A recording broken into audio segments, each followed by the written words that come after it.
Hello, everyone. So today we have Prarthana Majumdar with us, who is the co-founder of Zuko. She has done her undergraduation from IIT Guwahati. She has completed mechanical engineering there. Being passionate about physics, she went on to do her masters from the prestigious Stanford University. She has done masters in aeronautics. Currently, she's pursuing PhD from a joint PhD in design from the Netherlands and from IIT. So I think we'll start with the interview.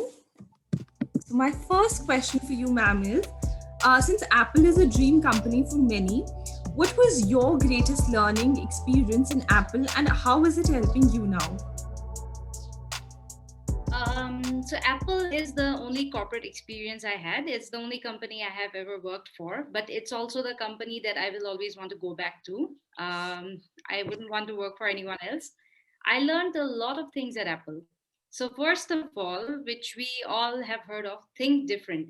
Apple really teaches you to think different. Well, a lot of entrepreneurship lessons are going to teach you to look at your user base and identify points where there are no products and then fill it in. But Apple really teaches you to think different. You don't have to always fill in gaps. You can create a product that people want. And if the product needs an ecosystem, then you've got to build an ecosystem around it, right? Like Apple does. For instance, if you're using an iPhone, iWatch, iPad, and a Mac, then basically they are all synced. They are a full ecosystem that you're using. So the greatest thing that I learned at Apple is that do not always follow what users are telling you or user interviews are telling you, but use your own mind, think different. Maybe you create a product that nobody has ever created, and you people might want to use it still. The second thing that I learned at Apple was actually from my manager a lot, is that you really need to stress on quality and details. The the good thing about a good product is it in details. So if you're using a product and you get stuck in details, you're using a coffee machine but you're not able to set up the temperature perfectly, or the coffee is too hot or not hot enough, that's where you get pissed off. So a good product is really defined by details. So if you're already using an iPhone or a Mac, then you already know to what detail they design it. So currently in my startup also, I'm totally after details. I'm like, everything has to be perfect, everything has to be detail oriented. Maybe I'm quite a pain in the ass sometimes, but I still try to follow as Apple as much as I can. Also, I try to think different. I don't look at what is there in the Indian market or the European market, but I think of what new we can provide, especially in the Indian market. And the last greatest thing that I learned from Apple is a bit internal. So I was an employee there. So being an employee, you get to see the internal culture. And what I really loved about Apple is that it respected employees a lot. So it respects that you need to be home for dinner with your family. You don't have to work overtime. It respects that, yeah, it's not going to throw free food at you, but it expects you to buy your own food. But it expects that, yeah, you are going to have time off during festivals and all. And this is a culture that I totally try to imbibe. I try to respect my employees' personal lives so that they look at my company as their own. So this is something internal. You will only get it if you're working in Apple headquarters, that they really, really respect employees' personal lives a lot. Well, that's quite interesting, and well, that's quite interesting to know about your opinion. So, I was just curious to know that what was the major inspiration for you to, choose such an unconventional career shift? Because you Mhm. were working at Apple and you had a very good job. I'm pretty sure it was very stable, and it's actually a risk to get into a startup and start something of your own. So I was just really curious to know what was your inspiration and how did you manage to take such a big risk? Actually, I have to be honest here. I did not choose this career. This career chose me. So I was always a big company person. I always wanted to have a comfortable big company life. So during Apple, I also interviewed for Deutsche Bank, and I got into Deutsche Bank investment banking, which is also quite a good job. But you know what? During working at Apple, I was learning a lot. It was amazing, but I felt like it was too stable. I was only 26, and one day I thought like, yeah, what is the biggest challenge I have now? I need to buy a house. And then I was like, oh my God, at 26, the biggest challenge that is left for me is just to buy a house now. And I was like, okay, that's not me. If I die today, I have not made any difference in the world, except that I have worked in a big company. And that was, I think, the starting point. Also, I think I was quite a smart kid during school. So I was not mentally challenged enough in a big company. I wanted more rigor in my work and all that.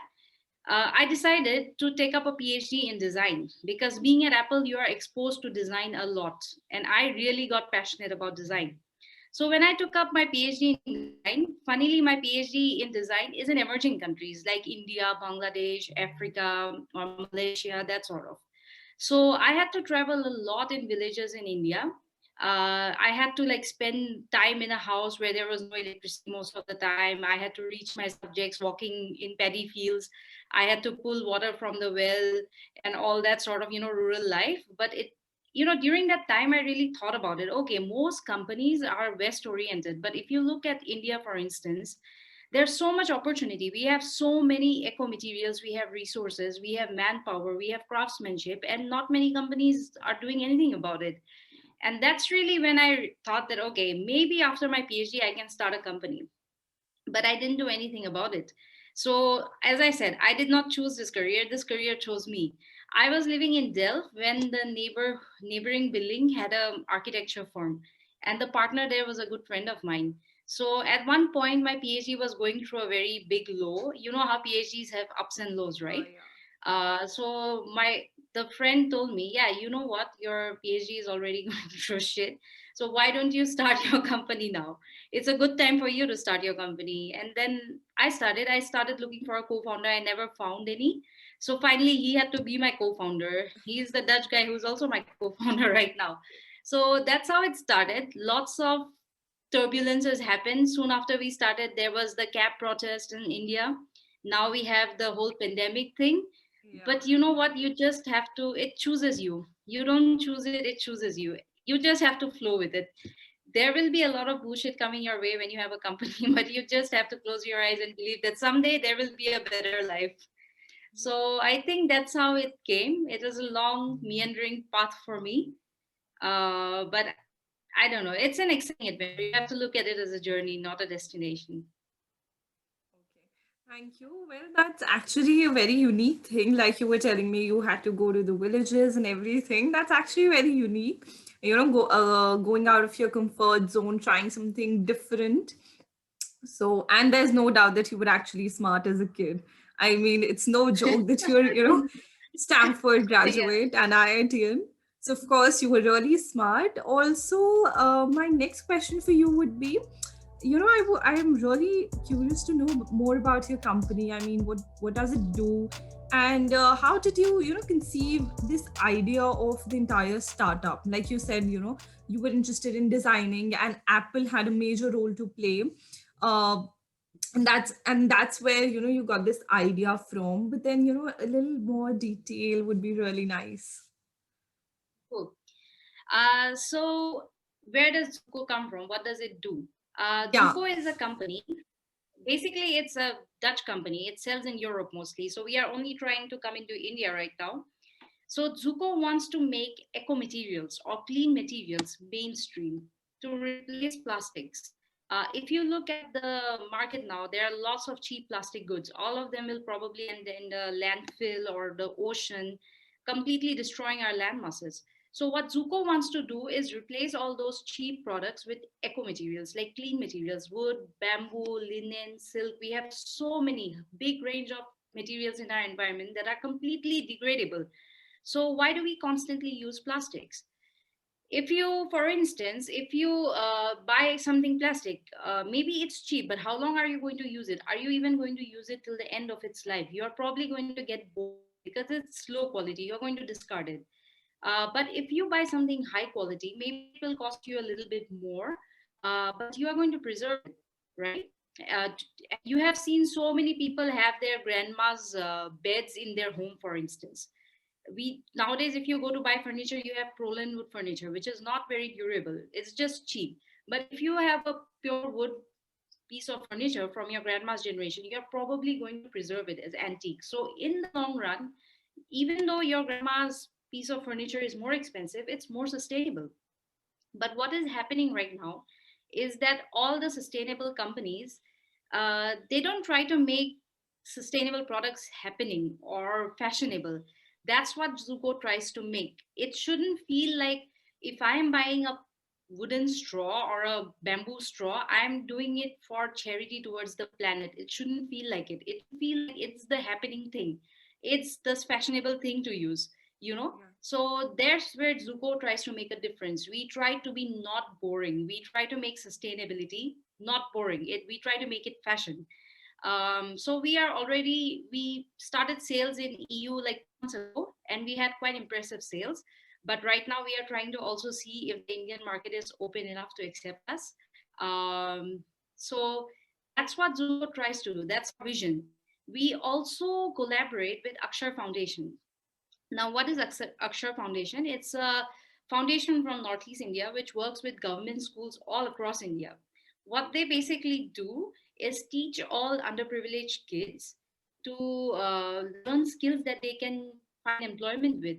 And then they also teach them how to recycle plastics. So the school fees is paid with the plastics that are generated in their homes. So if they have like plastic bags or biscuit packets or whatever, they just have to go and give it to Akshar Foundation, and Akshar Foundation gives them free education, which is really cool, right?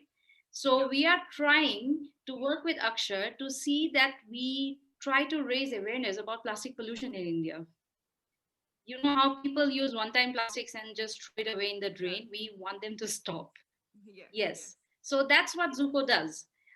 Trying to make eco materials really fashionable, not just wood and bamboo, but a lot of materials like mycelium, linen, silk, cotton, you name it. There are so many eco materials in our surroundings. Second, we also try to raise awareness in emerging countries about plastic pollution, especially one time plastics, which are currently banned in EU, by the way. Mm. And that's what Zuko does. How was Zuko born? So I already told you my journey was Yeah. really meandering. Yes. Uh, but when I was in EU, I during my PhD time in EU or Holland, I actually got to interact with a lot of entrepreneurs who was doing a lot to curb plastic pollution. For instance, take one-time plastics from Africa and make 3D printing filaments out of it. You know about 3D printing, right? Nowadays it's Yeah, a of really course. hot and happening Mm-hmm. thing. So then they also, for instance, they recycle plastics and make tiles, low cost tiles that can be used for construction in emerging countries. They make beautiful furniture out of recycled plastics and all. I met a lot of entrepreneurs there. And at that time, I was also working in villages in India and seeing how many beautiful craftsman materials we have, eco materials we have. And then I really thought, okay, you are recycling plastics, that's well and good, but why make plastics in the beginning? Like, for instance, I use this analogy a lot. If you're in a bathtub and your bathtub is overflowing with water, what is it that you're going to do the first thing? You are going to switch off the tap, right? You're not going to think about mopping the floor. It's Yes. the same logic that we apply. Why do we recycle, reuse, and reduce or whatever? Why don't we just stop using plastics or one time plastics? Why don't we just use clean materials? And in India, with so much craftsmanship and so many eco materials, we have such a brilliant opportunity to make a company here. Mm. And that's how I conceived the idea actually. I want to be different in that way, that I want to stop one time plastics altogether. Yeah. So, well, Yes. honestly, I am truly impressed by the reason behind it, by your idea, and by your vision, most importantly. And I really hope that, we Indians also adopt this and we start using all of these products which are fashionable as well as, sustainable. And we are doing good for the earth also because it is really, really important given that we are suffering from in climate change and so many environmental problems. So this is one thing that we really need. Also, next thing that I want to know is what are your products? What are your future products that you're planning to bring to India? I mean, what kind of products do you think will be suitable for our country, or which will probably Indians would want to buy?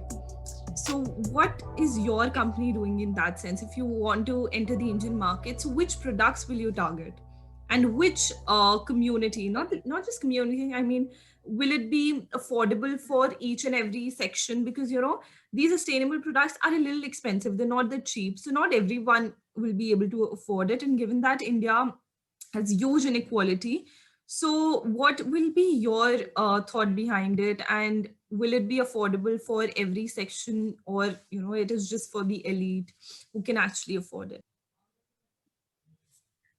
So definitely what we want to do is always an evolving strategy in a startup. So we begin with thinking something, but then random things happen and then we change. That's called adoption. For instance, I didn't plan to come to India so soon, but it so happened that we have this amazing wooden sunglasses or bamboo sunglasses that I will show you right now. And I kind of distributed a couple of them to some of my friends and family, and then we started getting orders out of nowhere, like, yeah, if you can just bring us a pair, that would be amazing. And I was like, okay, I'm going to bring a couple of them, and then I brought like 20 of them to India. But right now we are having like a deluge of orders, people really going crazy to buy our bamboo sunglasses, which are really high quality. By the way, they are a bit expensive, um, but they have like UV blocking lenses, and then they have this amazing bamboo frame that you cannot Yeah, even say it's bamboo. yeah, yeah. It's It's amazing. It actually is really really cool. good finish. Yeah, it's Really high. really cool. Yep. This one is a big hit. Like this one is perfect for wearing with Indian attires like sari, lehenga, salwar suits, and all that. And our Yeah, models also model for it in that way. This one is going crazy. Like people are literally going crazy over this one. Then we have this one, which is worn by Indian girls with like jeans and all, which has a bit of an angry look with it. yeah. I really love this one. Maybe I can put on and show you. Yes, So I please. really love this one. It's completely UV blocking. Yes, And then these are mostly bought by guys. And this one is a big hit with guys because it has a complete wooden look. yes, yes. It's It's actually really high really quality cool, also. honestly. Yeah, yeah. It Yeah, doesn't look like it's this made from one bamboo. guys love. No, no, it's really Doesn't nicely compressed. They use bamboo exactly. laminate for it. You Yeah. can actually see the layers. Do you see the bamboo laminate layers here?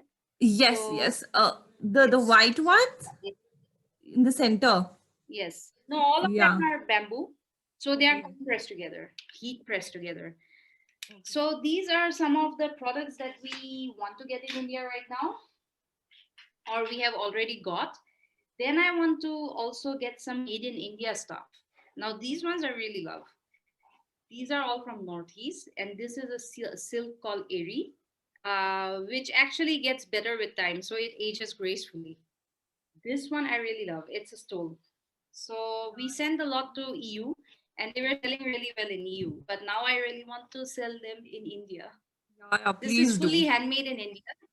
Okay. Yeah, this is fully handmade in India. It's handmade in Assam, by the way, fully handmade. And this is the only non-violent silk. So in all kinds of silk production, what they basically do is, I think, boil the silk or silkworm or something. They basically does cruelty to animals. But in this silk, they don't do any damage to the silkworm. So they are allowed to breathe multiple times in a month, year, or something like that. I have some cool videos of that silkworm. These are some of the stoles. I have a lot of them. Wait, let me get them for you. Yeah, yeah, please, ma'am. All right. So we have a whole range of colors here, and you wouldn't Wow, believe you have it, but all of many. them, yeah, all of them are organically dyed. So there has been no inorganic dye used in it. So, for instance, this one is dyed with tea waste. This one is dyed with turmeric. This one is dyed with charcoal. This one is dyed with indigo. So this one is dyed with lavender flowers.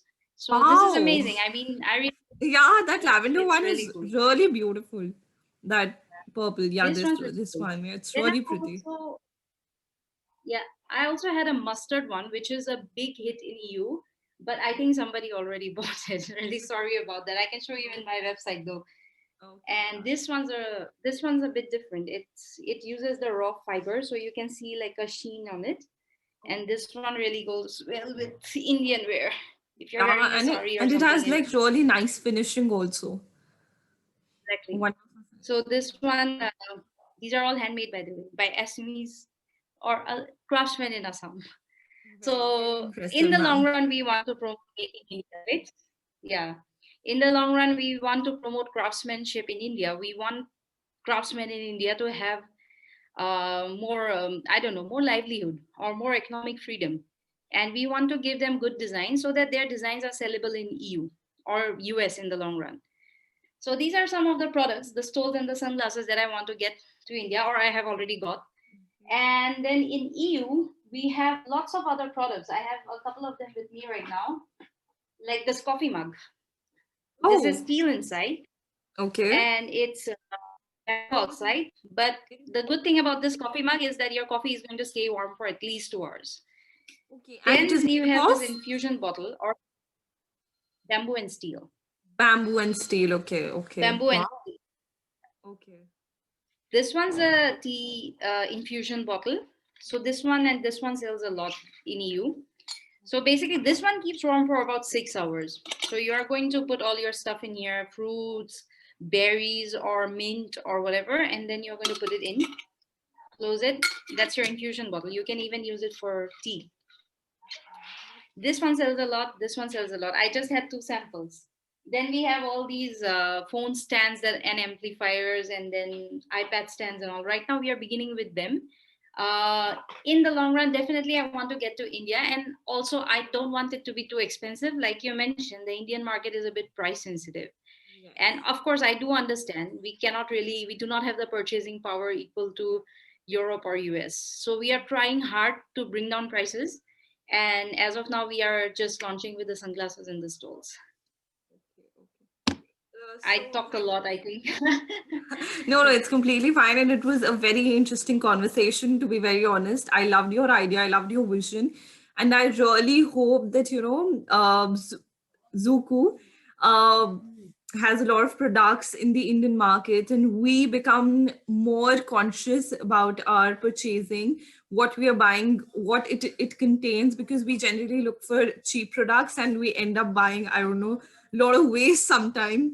Like from China we buy so much of waste, Yeah. which has no good quality. So I really hope that we become more Yeah. conscious, and I hope to see more and more of your products in the Indian market in future.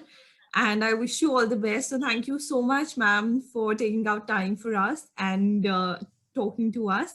So I'll be saying goodbye to all our viewers. This was today. This was our episode with Prarthana Majumdar. We'll be signing off. And ma'am, would you like to say something at the end? I'm really thankful to you for inviting me. I'm really concurrent with your vision that women need to support each other, especially in a country like India where it's difficult to be a girl. So anytime anybody wants to reach out to me, I'm always available to support women, like many women have supported me. So I am really impressed by your vision. I'm really impressed by how you executed this interview. I look forward to be in touch with you guys. Thank you so much, ma'am. Even we would Thank want to be you. in touch with you. Thank you.